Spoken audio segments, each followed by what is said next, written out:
disease caused by the most recent strain of coronavirus, SARS-CoV-2, first appeared in China December 2019, and by the March of 2020, it has spread all over the globe.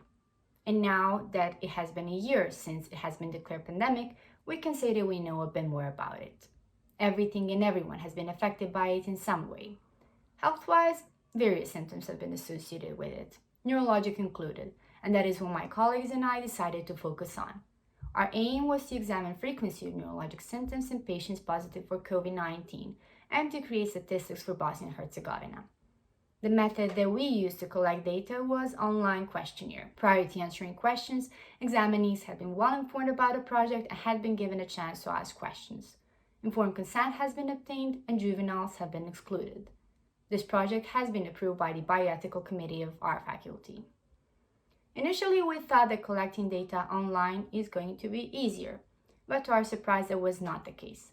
Some of the complications included people being uncomfortable sharing their data online, signing documents online, or many of those who wanted to help but had technical difficulties. Eventually, we were able to collect the data from 155 participants, 128 women and 27 men. The majority of our examinees, or 36.8% of them, were of age range 31 to 44.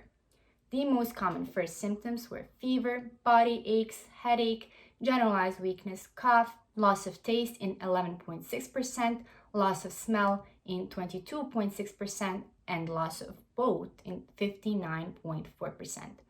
For the majority of respondents, or 72.3%, the symptoms of COVID had persisted for 1 to 5 days before the infection has been confirmed by the PCR test. Disorders of concentration were noted in 62%, followed by dizziness, confusion, and discoordination.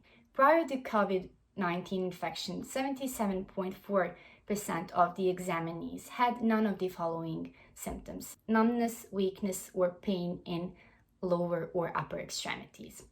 That number has decreased to 48.4% while they were COVID positive, meaning that the number of those who had experienced some of these troubles has increased during the COVID-19 infection.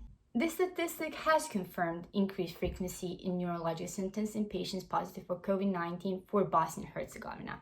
Some other studies worldwide suggest the same and suggest that the mechanism for the virus to reach the CNS or PNS could be through the bloodstream or olfactory nerve. But for us to know more details on the mechanism, more research is required.